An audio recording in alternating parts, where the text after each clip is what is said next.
તો આ છે મંદિરની પવિત્ર જગ્યા, તમે જોઈ શકો છો. મંદિર અંદર ન જાવ હોય તો તમે લાઈવ જોઈ શકો છો, માતાજીનું દર્શન કરી શકો લાઈવ. નથી પાંદડું પણ નથી હેલતું ને ગરમી અત્યારે ફૂલ થાય છે, બફારો થઈ રહ્યો છે. આ તળાવની અંદર એમ કહેવામાં આવે છે કે ભાઈ મગર રહે છે. આ છે 7 બહેનોનું મંદિર. નમસ્તે મિત્રો, જય માતાજી, જય શ્રી રામ. કેમ છે બધા? મજામાં? સ્વાગત છે નવા વિડીયોમાં. અત્યારે અમે આવી ગયા છીએ ભાવનગરમાં રાજાપુરા ખોડિયાર મંદિરમાં. અને મારી પાસે જોવો છો બેકગ્રાઉન્ડ એ છે બગીચો, અને બગીચામાં બેઠા છીએ. જોઈ શકો છો પબ્લિક અત્યારે ઓછું છે, કારણ કે અમે છે ને ભાઈ આડાવારે આવ્યા છીએ. આડાવારે આવ્યા હોય એટલે પબ્લિક ઓછું હોય, બાકી ત્યાં રવિવાર આવો એટલે ગરદી ફૂલ જ હોય. વિડીયો તમે પહેલી વખત આવ્યો છે કન્ટિન્યુ બનાવી રહેજો, અને ચેનલ ઉપર પહેલી વખત આવ્યો છે સબસ્ક્રાઈબ કરી જ નાખજો. તો આ છે મંદિરની પવિત્ર જગ્યા, તમે જોઈ શકો છો. મંદિરની પરિસરની અંદર અમે આવી ગયા છીએ. આથી જવાનું છે અંદર પગે લાગુ માતાજીને. આજે ગરદી નથી, એનું કારણ છે કે ભાઈ ગુરુવાર છે અને આડવાર છે, બાકી શનિ રવિમાં ફૂલ ગરદી હોય. અંદર હવે જઈ અને માતાજીને પગે લાગી લઈ પછી આપણે આગળ જઈ. અને મહેમાન છે એટલે મહેમાન હારે પર રહેવાનું છે. મહેમાન હજી મારી પાછળ છે, હું જ આવશું પગે લાગો. આ રીતના અહીંયા ઊભું રહેવાનું. આ ભાઈઓ અને બહેનોની લાઈન છે, એ રીતની લાઈન હોય અહીંયા. આગળ દેખાડી દઉં છું. આ તમે ટીવી જોઈ શકો છો. એમાં તમારે અંદર ન જવું હોય તો તમે લાઈવ જોઈ શકો છો, માતાજીનું દર્શન કરી શકો લાઈવ. એવી સુવિધા કરવામાં આવેલી છે.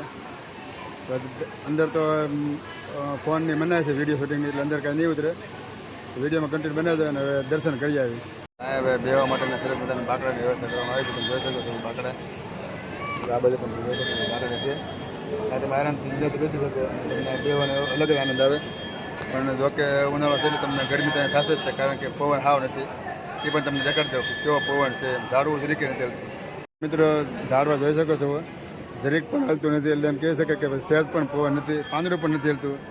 ને ગરમી અત્યારે ફૂલ થાય છે, બફારો થઈ રહ્યો છે અને ગજબની ગરમી થાય છે, જોઈ શકો છો આ બાજુ.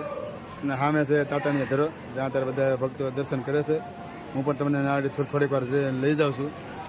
થોડીક વાર અહીંયા બેસી અને પછી આગળ જઈ પછી તમને હું બતાડી તાતાણીયા ધરા, તળાવ અને પાણી આ રીતની છે, તમે જોઈ શકો છો. અને આ ભાઈ બાકડાની વ્યવસ્થા કરેલી છે અને બેઠા છીએ. બાકી પવન તો જરીકે નથી, એમ તમે કહી શકો છો. પાંદડું જરીકે નથી હલતું અને અત્યારે ગરમી થઈ રહી છે. તાપમાન વાત કરો ને, લગભગ તો તાપમાન છે ને 40 ડિગ્રી ઉપર તાપમાન છે. એટલું તાપમાન છે અને ગરમી થઈ રહી છે. અને ચોમાસું એમ કહેવાય ને કે ઓલમોસ્ટ બેસી ગઈ છે, પણ હજી વરસાદની શરૂઆત નથી થઈ એટલે ગરમી થઈ રહી છે. તમે જોઈ શકો છો આ છે તાતાણીયા ધરો અને આ છે એનું તળાવ. રસિકા અહીંયા ઊભો છે અને આ બધું સંદુમાં ઊભા છે. આર્યન ને મહેમાન ને સંદુમાં ઊભો છે. અને આ છે તળાવ. આ તળાવની અંદર એમ કહેવામાં આવે છે કે ભાઈ મગર રહે છે. મને ખબર નથી મગર રહે કે નથી, પણ આ બધા એવું કહે છે. એવું રસિક ઊભો છે અહીંયા, બધા ઊભા છે અહીંયા. અને આ બધું ભાઈ તમારે ફોટા પડાવવા હોય તો અહીંયા તમારે આવવાનું, કારણ કે અહીંયા તમને તાત્કાલિક ફોટો મળી રહે એ રીતની છે બધી. અને બાળકોમાં જો ટીંગાણા છે. અને અમારા મહેમાનને છોકરો હારે આવેલો છે. તાતાણીયા ધરાનું મંદિર, ત્યાં એમ કહેવાય ને કે 7 બહેનોનું સ્થાન છે અહીંયા ઉપર. આવી રીતના દાદરા છે અને ઉપર જવાનું 7 બહેનોનું સ્થાન છે. આ જગ્યા છે. આ બધા તમારા ફોટાને પાડવું હોય તો તમને આ સ્ટુડિયોમાં પાડી દે એવી રીતે જગ્યા છે. અને ઉપર જવાની જગ્યા છે. આ બધું તાતાણીયા ધરાનું તળાવ છે. આ બધા બાળકોના ફોટા જેને માનતા હોય એ બાળકોના ફોટા અહીંયા મૂકે એવી રીતનું છે ભાઈ.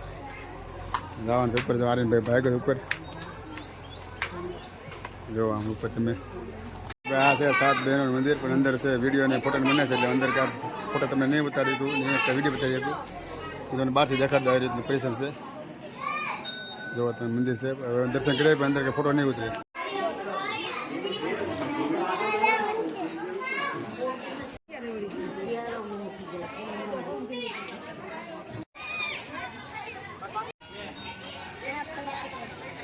દુકાન તમે જોઈ શકો છો, જ્યાં તમને પ્રસાદી, બાળકો માટે રમકડા, બધી વસ્તુ મળી રહે. જોવા લોકો પણ લેવા માટે જાય છે. અને સામે પણ દુકાનો છે, જ્યાં પણ એ જ વસ્તુ મળે. પ્રસાદી, લાપસી, ફુકડી, રમકડા ને એવું બધું છે. બધું હવે ધીમે ધીમે આગળ જઈ તડકો લાગી જશે ને ઘરે પણ જવું છે. દુકાનમાં તો કોઈને કંઈ લેવાનું નથી, લેવાનું હોય તો જોઈ છીએ હવે. બાકી આવી રીતનું છે વાતાવરણ. આજ ગરદી ઓછી છે, કારણ કે છે ને આડોવાર છે એટલે, બાકી ગરદી ત્યાં હોય જ તે.